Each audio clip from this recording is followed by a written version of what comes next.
rocks with me. Welcome back, everybody, to another episode of Rocks with Me. This is Roxy. And as I always say in all my episodes, you guys are all remarkable. You guys are resilient. And if you haven't heard today, you're hearing it from me now. I am proud of you. Now, today is a take 2 of an episode I actually recorded Monday to be ready to release today. But due to technical difficulties on my end, user error, here we are re-recording. I have a very special guest who is my number one guest. Hello, everyone. I'm Sherman.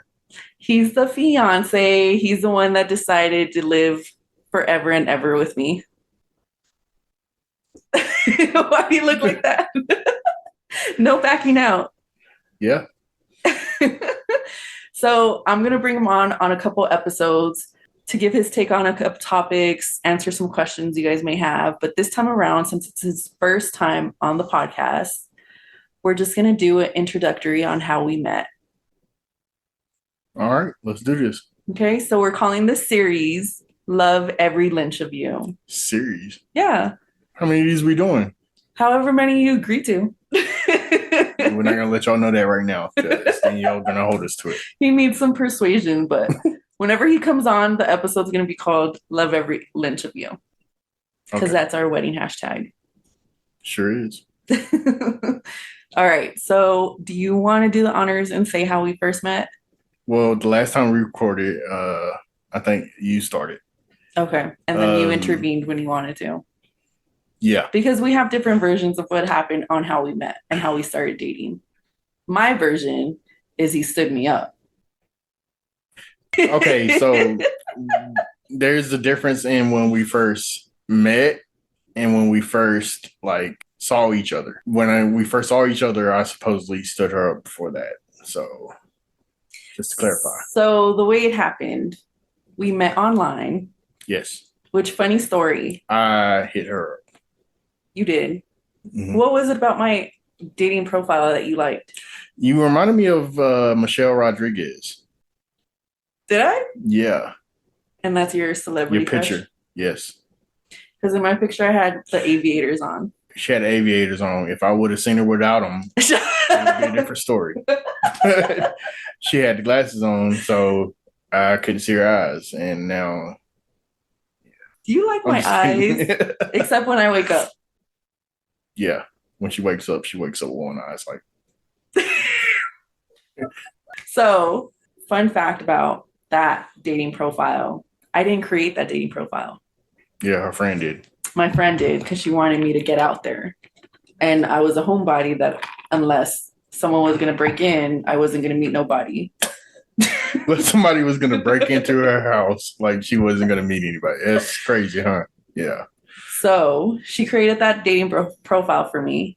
And I think I deleted it that same week, even though there was nothing concrete.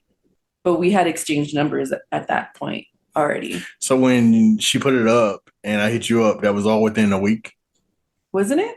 I don't know. You tell me. You the one that told me you took it down. Yeah, I took it down in a week. I think you hit me up right. So as soon as she knew me, even though she said I was supposed to be a one-night stand, as soon as she met me, she took it down because she knew I was the one. So she's telling on herself right now because when we first met, she said that I was a one-night. She thought I was going to be a one-night stand. Well, I don't like doing the online dating because it's lame. Nobody said it had to be online. We were that's how we met. Yes, I understand. It was just another way to meet. I lived on the Northeast and you lived over here. Which is completely different sides of the city. Yeah. Which is funny because we're from completely different sides of the country. Yes. I'm from Cali. He's from North Carolina. East Coast. So I had deleted my dating profile after that. And then I kept talking to you because I figured you would, I'm sorry to admit, you would be a one-night stand because I wasn't looking for anything. And you know that saying that's so cliche, oh, you'll find it when you're not looking. Well, I mean, I'm walking proof of that because I seriously wasn't looking. But the profile says that you were. I didn't create. I love how it zoomed in on me. That was so cool. As soon as I said it. Yeah, go ahead. I didn't create it though, remember? It doesn't matter. Okay, fine. Whatever. So You agreed to it somehow because somebody put your personal information on the website. it wasn't personal information. It was like, And there he goes. I know. You're going to have to edit this out. 3 minutes later. It's not that So If y'all see us like doing something during this show, it's because our dogs are in the way. Like, there he goes right now. Oh my God. You would do something like this. he wants to be part of it. Simba. Simba. We're recording right now. You're going to be in the recording, huh? Okay. He's like, I don't give a fuck. Okay. All right. Let's continue. Okay. So we were texting, and then you decided to ask me out. Well, actually, before that, I made sure to call you because She thought I was fake. not that I thought you were fake, I just wanted to be safe. You know, she was giving me like a forewarning, and I should have took it, but I didn't. What You know, was the because I was warning like, maybe there's more. Well, you called me for one, and then you started talking, and I should have known from then that you didn't shut up, that something was wrong. But I thought, you know, maybe it's just because she doesn't talk on the phone a lot. And me, you know, this is why I tell this woman all the time she's very special to me, because I don't like to talk on, I don't necessarily make it a point to talk on the phone to people. I just, this day and age, like I did that so much as like my younger years. I would always be on the phone, and now it's like, you know, unless it's something important, like just text me. So throughout like the time where we were just dating and not like boyfriend and girlfriend or whatever, like we would talk on the phone, and she would be the only person I would talk on the phone to because I don't talk on the phone. Like that's just not something I do. I'd rather just text, and like if there's something that needs to be like hashed out or whatever, like we talk on the phone. So she doesn't see that I made that big change for her. But as you were, Call me old fashioned. I just like a good phone call. you just like to talk. And then when I text, my texts are broken into small texts, even though they could be in one big text. When she texts me, I know it's her. Everybody else will send one text saying whatever they got to say, maybe two at the most, saying whatever they got to say. But her, she sends 1, 2, 3, 4, 5, as many as she needs to express what she needs to say. And so when my phone goes bzz, and then bzz again, I know it's her. I already know, like she's the one texting me, you know, because nobody else does that. And then lo and behold, I pull out my phone. The love. My love. Yep. There you go. I knew it was you. How'd you know? Because it went off twice. Because I forget to add stuff to the first text, so I have to like retext. And I don't know. That's just the way I text. In her mind, it never stops talking. So she never stops talking and texting. But I mean, I don't think fast enough to text everything I want to say. Her brain is like dial up. Some people might know what we're talking about. Some people might be too young to know what dial up is. But like it takes her a long time to process stuff. And so it's like you have mail. Yeah. That's I tell her that all the time. That I'll ask her a question, and we're sitting right beside each other in the car, and I'll ask her a question, and she don't answer. And I'm like, okay, she's thinking about it because she don't know how to answer back. She got to process what I just said and then think of something to say back. And that's bad off. I forget. I tell her all the time, like, oh, I think that's selective hearing. But no, she really, like, she heard what I said. She just it takes a little while. You know, she got to think. I'm buffering. Yeah. It's a damn shame. But again, you chose this life. Yeah, okay. So you keep pointing that out to me like I don't know that, but I mean, back to our I story. know that, and they know that. Anyway, so I had to call him to make sure he was the real person, and to make sure I wasn't being catfished or nothing. And you should have known I was a real person, because as much as you talk, like if it was a robot, it would have been like, oh, you know what? Forget this. It's too much. Then he finally asked me out on a date. And the date he chose to take me out was Valentine's Oh my Day. God. And I guess he was just trying to be romantic and lovey-dovey because I even told him, I was like, that's Valentine's Day, right? Like, Valentine's Day is not that big of a deal to me. It's like any other day. My birthday is not even that big of a deal to me. So I make it a big deal. yeah, well, you do, but to me, it's not a big deal. So it was just another day to me. It doesn't mean, we went. Remember that date we went out on Valentine's Day? No, it was just a date.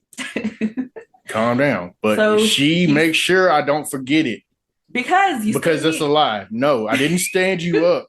It's a difference between stand you up and having an accident. Okay.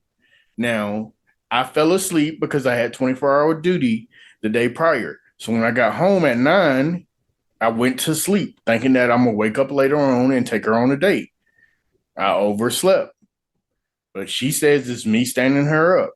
It's not like, because I had to call you. You could have called me hours and hours before the date and been like, hey, we still good to go. But you didn't. You wanted to call me after I was too late. And when you called me, you could even tell that I was sleeping because I didn't know what the hell you was talking about. I thought he was drunk. She thought I was drunk, but no, I had just woke up. Like I didn't know what the fuck was going on. And then I realized, oh shit, I overslept. Either way, she knew I didn't stand her up. That's why she gave me a second chance. I did give her and she knew I was worth it. That's why she gave me a second chance. So then and this is without seeing me. That is true. So then the second chance came, and we decided to go to the Shack, which is this wing place out here. Really good. Do you like it? It's okay. Well, okay. He says every wing place is okay because he legit makes the best wings. I really do.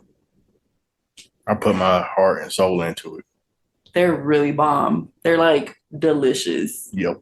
Like every place I go to, it's just not the same anymore. That's the only reason why she love him. She's in love with me. Sex is good and the food is good. That is the way to a woman's heart. At least to my heart. Being able to cook good and have good sex. Daily dose of vitamin D. Yeah. Well, she wants it more than me. Like I love it, but like it's too much sometimes. Okay. She get upset with me. But we ain't gonna, that's another story. That's another time to talk about. So we met at the Shack and we ate. And what was your first? We ate wings. Why you see how she paused for like a long 2 seconds? You think that like that's all she had to say? No, but she's still going. What was you gonna say? I was gonna ask, what was your first impression of me? I said, oh, okay, she's beautiful. I didn't know her driving skills at the time, so everything was good. She did, yeah. Once again, she seemed a little lost, like she didn't know it was me.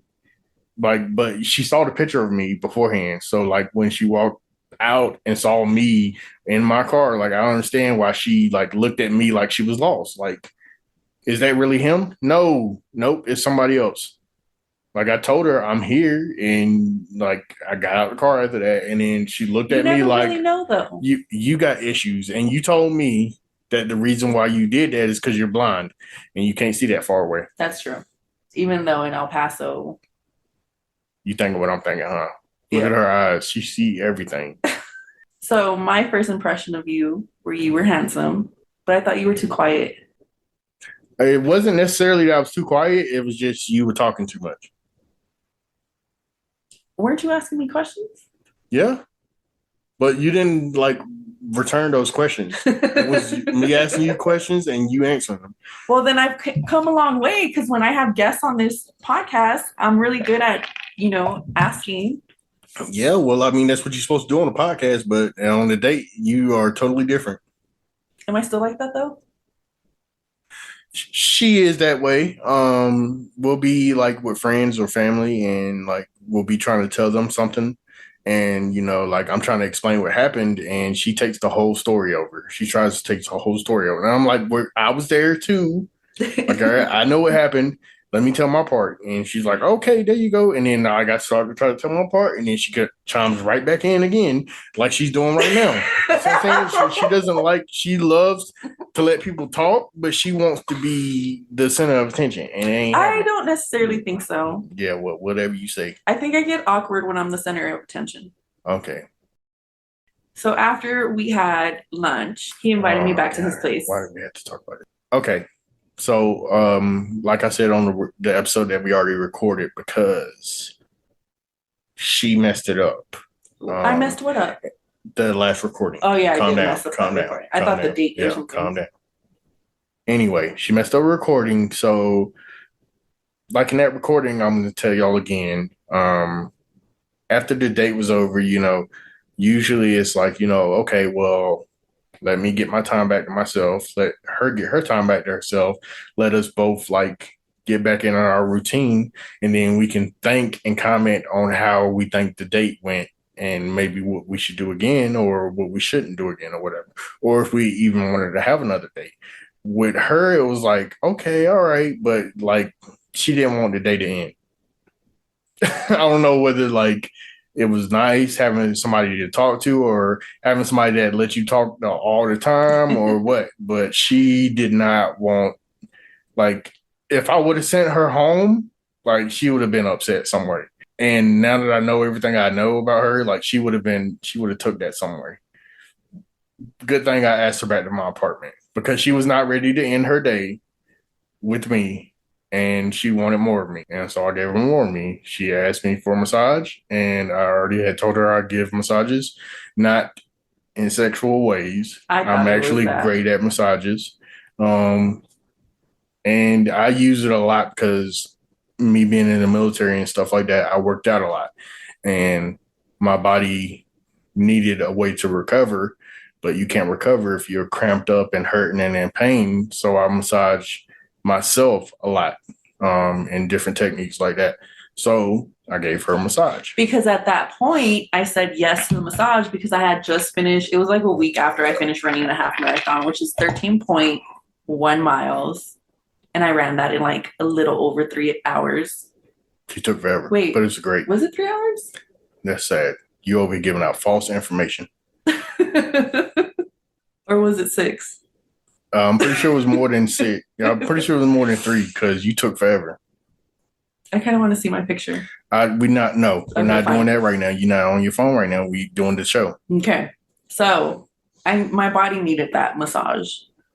So he was massaging me. She wanted a massage and she wanted something else. But I thought it was going to lead to a happy ending. And I was low-key offended he was being such a gentleman, which, I mean, I think I would have looked at you in a different way if you weren't a gentleman about it and gave me a happy ending, if that makes sense. Yeah, but I didn't. But at that time, now looking back, I'm like, okay, I got a real one. But at that time, I was like, what the fuck? Yeah. The problem with this is I asked her, I said, you can leave your bra on if it makes you feel more comfortable. You don't have to take it off, but it's just going to be a little awkward, but I can still give you a massage, or you can take it off. And I'm not going to like be all over you or anything like that. This is just a massage. I wanted to give you a massage. You've been saying you wanted one, so I'll give you one. And she decided to take her bra off. So it wasn't my fault. She wants to keep bringing this up, so I'm going to let it all out, people. I'm going to let it all out. The first time she met me, she took her bra off. I'm sorry. Her family's going to hear this. And she's probably like, oh, crap. Oh, my face, I feel like getting red. Okay, whatever. Anyway, so I was a complete gentleman, and I stuck by what I said. I mean, like, I'm not going to try to get you all comfortable with me so that we can lay down and have sex. Like, that's not my intention. I wanted to make sure you was structurally sound and there wasn't nothing wrong with you. I mean, I had already seen signs. You know how like the show we watched, Evil Lives Here. And like it had there were signs, and there were signs with her. So like some people like you don't want to have sex with like just right then and there because then they just crazy. I'm a good kind of crazy. I tell you all the time I love you, but you're crazy. But I tell you that, Anyway. He knows what he got himself into. Unfortunately. But yeah, so I gave her a massage, and so since obviously he wasn't making moves, I had to make the first move and give him a kiss. Whatever. Like we said on the recording that we had previously recorded, but she messed up. I reached in to give her a kiss. I was the one that actually made the first move, And it's like she saw me coming in, and instead of thinking, oh, he's about to try to give me a kiss, her phone rang, and it was her friend that set up the dating profile for her. And she answered the phone instead of giving me a kiss. What kind of shit is that? And then afterwards, try to play it off like I wasn't about to try to give her a kiss. And then in the end, she gave me a kiss because I had already let her know that it was okay to kiss me because I was trying to give her a kiss. I made the first. And then she wants to tell me she made the first move. I did. And I told her prior to her kissing me, you know, I was trying to kiss you, right? And you answered the phone. That was another sign. But he did say I love you first, so I'll give him that. She just loved like throwing me under the bus, but that's all right. I got plenty of stuff for y'all coming. I mean, you already gave some stuff. Well, I'm gonna give some more. And that's the end of our first date. Yeah. What made you, after that whole like interaction and the lunch and the like massage, what made you still want to talk to me? Well, I don't just talk on the phone to anybody, and I don't just talk on the phone to anybody for no reason. So, like you making me come out of that shell and wanting to talk to you and seeing that things were different with you, like you actually wanted to talk, even though some of the stuff you thought about was weird. It just, I don't know, it made me see that you were different than most people I've met and been with. So, yeah, I wanted to continue. And what was the first time you knew I was the one for you? That was when we broke up. I didn't necessarily break up with her. She broke up with me and cut off everything, like deleted me and blocked me and all that. So it was like, okay, like me, like I don't let too much stuff get to me. So I was like, all right, whatever, fine. You don't want to be me? Fine. I'll find another, which I could, but I don't know. After that I kind of just like was in, and then that's when I realized like I want to be with her. I need to be with her. See how she's staring at me the whole damn time? That's when I realized that like I could choose to have her out of my life and I could choose to have her in my life, but I'd rather have her in my life. And that's when, like, a few weeks later, like we rekindled. But there was a long waiting period, and she made sure that I knew that, like, oh, you can't just like act the way you want to act when you want something, and like I can't give you everything that you want if you say that I'm not giving you enough. So I had to stop being selfish and learn that what I was getting was more than enough. And that's when we rekindled everything. But that took a while. So maybe we'll talk about that in another episode or some shit. I don't know. I think it would be good to talk in another episode. I don't know. She's trying to pull me into another episode, y'all. This is a series, guys. Well, this is a series, part 1 and part 2, and that's it. We'll see. Okay, so when I knew you were it for me, it was during that time too. But then it was also because I'm very protective of the boys. So people I had dated or went out on dates in the past, I didn't bring them around the boys. And if they were just friends because I played co-ed kickball, pick up football games or whatever. And the boys would always be with me and see all the guys that were friends with me and stuff like that. So for them, it wasn't really weird to see like me having guy friends. But when he came around and I knew things were going to get serious. She knew she couldn't hide me for long. She had to have me. I mean, this guy went through hoops. When they say a guy will do it if he really wants to, he was the definition of that because this guy would drive all the way from the other side of town to where my parents live because I was living with my parents and just to drop off some Dunkin' Donuts coffee. And I don't even like Dunkin' Donuts. And that was during COVID when we wouldn't be able to see each other. He was one of the, like, obviously him being in the military, it was one of those things where he still had to go to work. So he'd be out and about while everybody was in lockdown. So he'd bring me Dunkin' Donuts coffee. And I'd see him through the window. Or she wouldn't. Yeah, sometimes I wouldn't even get to like wave through the window and he'd just text me like, it's there. Have a good day. So when he was really, really doing stuff like that, it was like, damn, he really loves me. And when I brought him around boys, seeing him interact with the boys, it made me love him in a whole different way and open my heart to him in a whole different way. Like the interaction with the boys and him, it was crazy. It was heartwarming to see that interaction you had with the boys. And the boys could be little assholes. For real. Little badasses. But they like love him so much to the point where when we got engaged, my youngest came up to me and said, I'm so happy you guys are getting married. But if it doesn't work out, who am I going with? Like, you're my child. You're staying with me. And then the oldest was the one that came up to me and asked if he could call you dad. And that alone was a huge, like, wow. And then he went to ask you. And I think our answers, without even like us talking, our answers were pretty much the same when he asked. Because he first asked me if it would be okay. And I said, sure, you could ask him if you want. And if just because you want to call him that dad doesn't mean you always have to call him dad. If you want to still call him Sherman, you could still call him Sherman. It's whatever you feel comfortable with. But of course, like I have no problem with it. And when he went to ask him if he could call him dad, you basically told him the same thing. Told him it was his decision. You call me whatever you want to call me. Just don't call me out of my name. But yeah. And yeah, so seeing all that, it was just like, okay, I finally like found the one I'm meant to be with.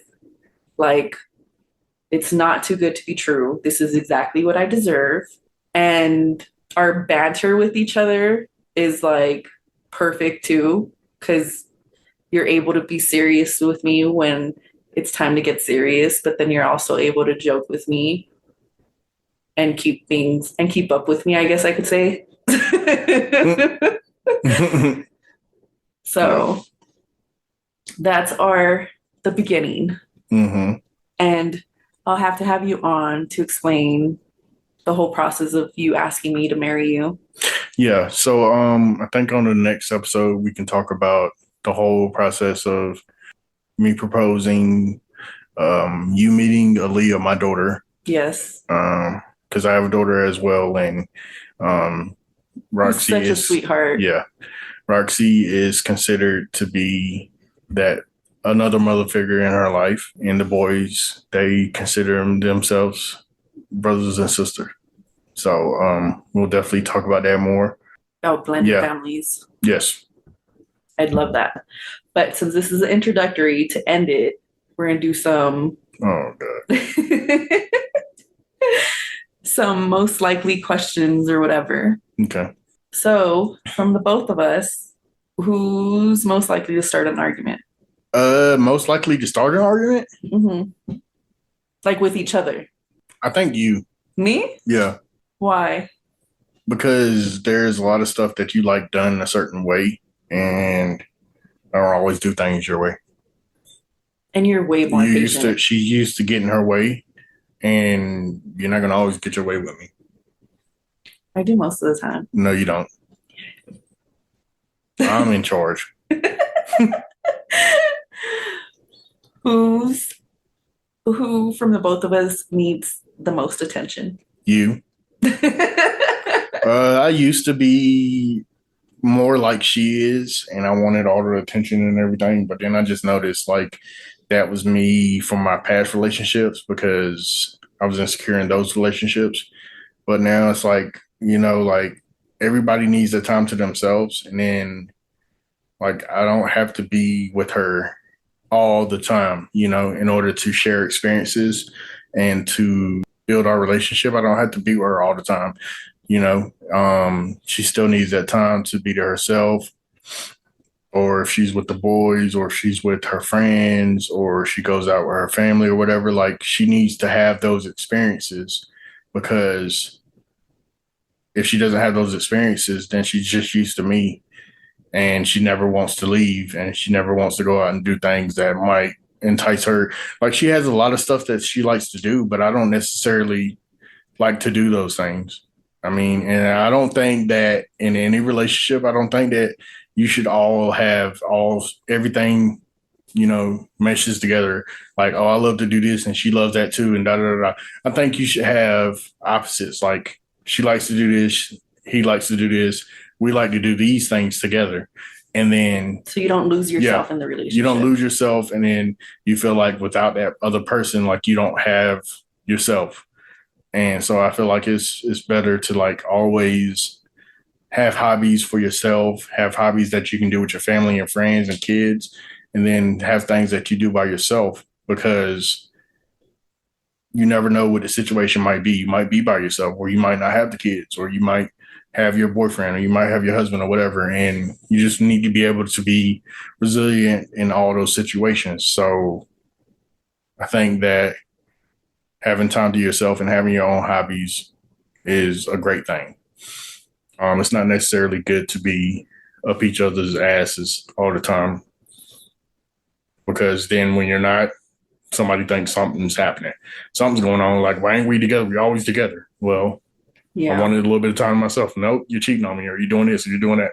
So, yeah, it's always good to have those boundaries. And that's funny how you mentioned like they'll end up thinking that something's happening, because that's how it was in my last marriage, where now when I go have brunch with the girls or go out with the girls or do something on my own and he stays with the boys or whatever, it's a weird feeling, you not blowing up my phone or me having like She's usually the one blowing me up. Even though she's texting. out Yeah. having fun with her friends, she's the one bothering me. And I'm like, baby, go have fun with your friends. Text me later. Everything's good.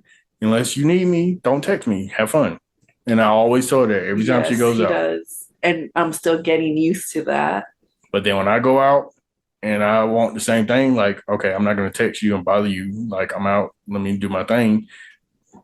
She's she's the one texting me. What are you doing? I've Where you gotten at? better. Yeah, you've gotten better.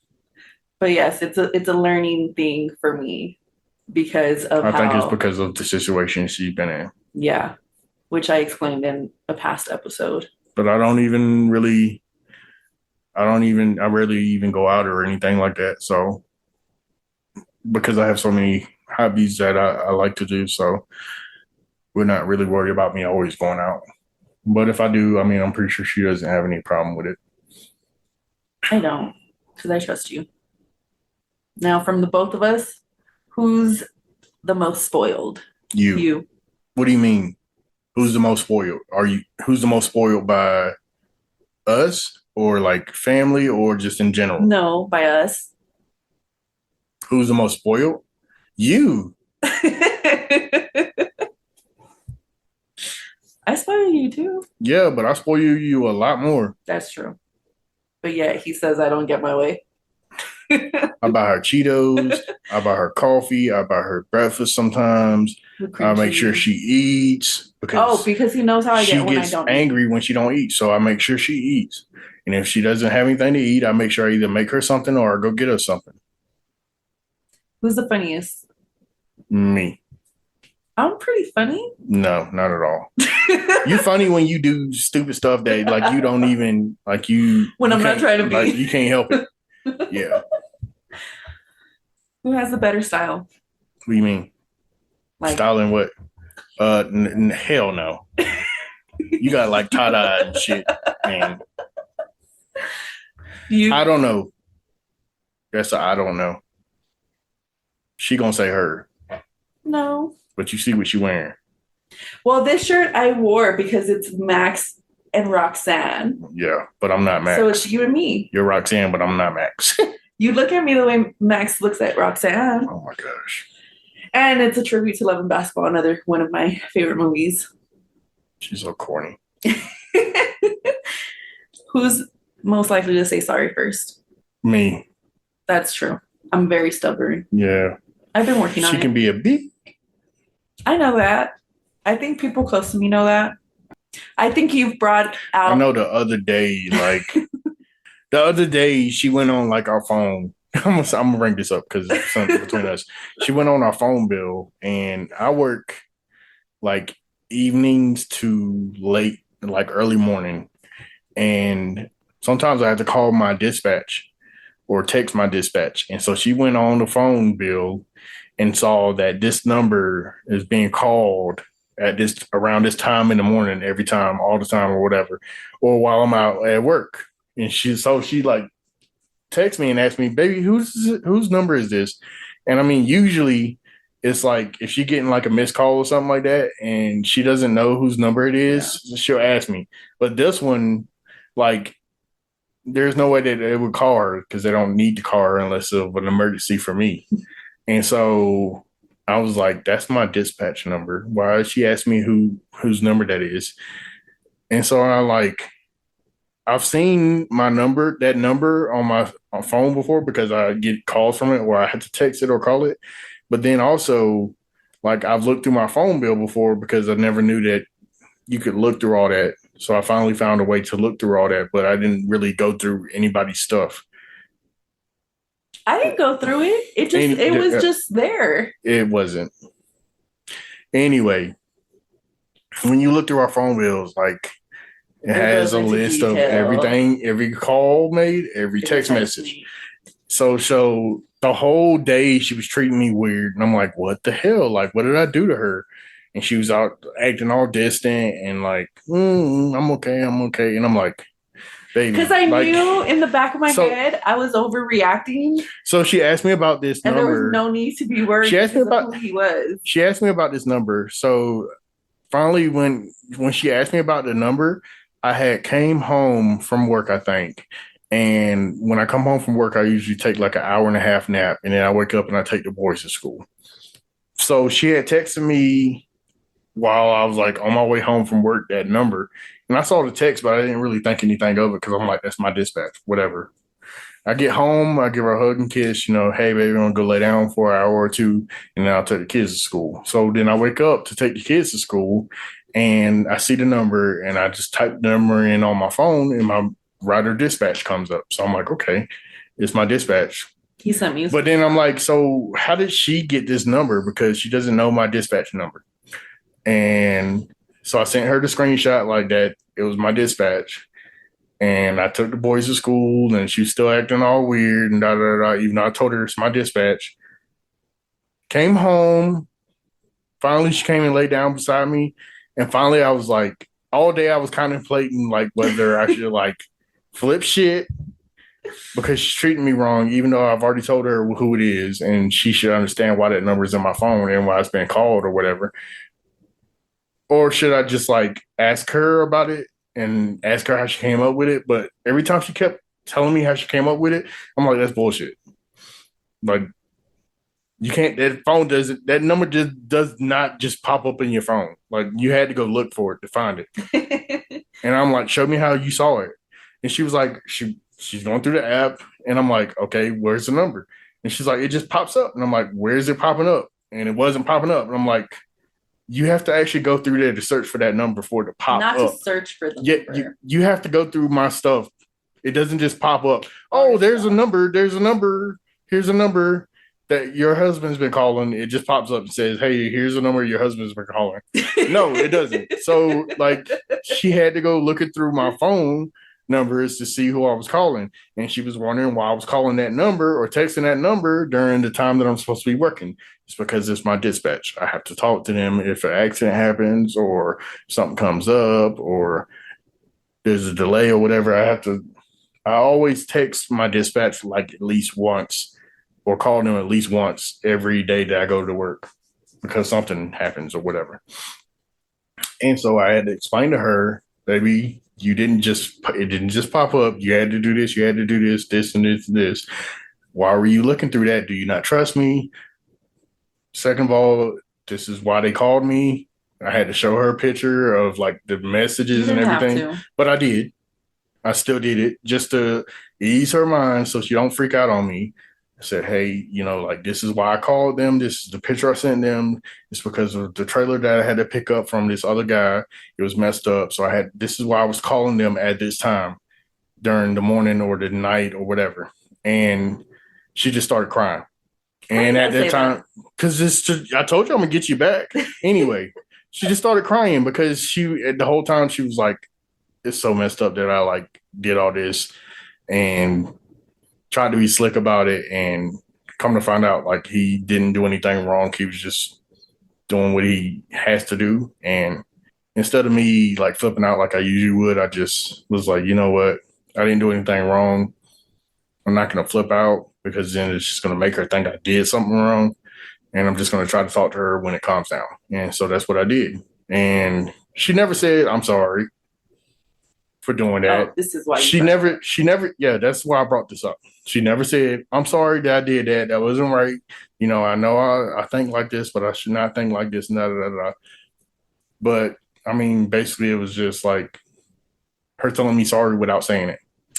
It's because you What? like watch shows and movies and then it gets in your head and then you sleep and then you have So dreams that and then doesn't like mean I'm doing that. it. Like I know It's a show. that, which is why in my head I didn't like flip shit with you and say like, who the fuck is this that you're calling? I just asked, who is it?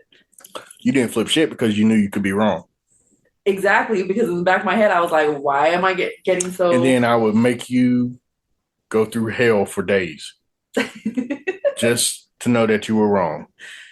meaning he likes to prove when I'm wrong and he's right. I will. Yes, because she does too. So I've learned like I get over stuff quicker than she does. And so That I've was my next learned that question. when like in order for her to understand when she does something wrong, I have to show her that it's not right and I have to hold a grudge for a day or two because that's exactly what she does. And I know how it feels. So she doesn't know how it feels to be wrong. She thinks she's always right, which this time she was clearly wrong. And so, yeah, And I think that's enough for now. I bet it is. But That's my alarm, not my dispatch. to end, to end, after every episode, I suggest a song for them to like jam out to. Jam? Yeah, What the hell is that? like you know, Oh my God. what people don't say that anymore. My mama doesn't even say that. Damn, babe. You're old. Jam. Give them a song to jam out to. What? It's the same thing when I play my drums. Like, so what kind of music do you like drum and jam out to? Like, what? I just play the drums, and if I hear a beat that is like that, it gets me. I like it. So you jam out to. So you're not jamming out. Okay. He's jamming out. I don't know what the hell that means, unless you like Bob Marley or something. So I figured for this episode, the song would be our song, Which is The Method Man. oh no, see, she messed it up. She Why? don't know what the song is called. I was getting to it. Method Man and Mary J. Blige, I'll Be There For You. Or, no, wait, You're All I Need. It's called All I Need. All I Need. I was close. It's called I'll Be There For You, You're All I Need to Get By. So we were both right. So we're both right. So that's a song I'm gonna put on the playlist for you all to jam out to. If you still jam. I like to jam with you. But thank you all for tuning in. Hopefully it was worth the wait because of the technical difficulties I had, which wasn't the first time. Which hopefully this one doesn't have the same ones because I'm not doing this again, y'all. I'm tired of hearing questions. But thanks, baby, for agreeing to this. Yep. And that's it. Bye, guys.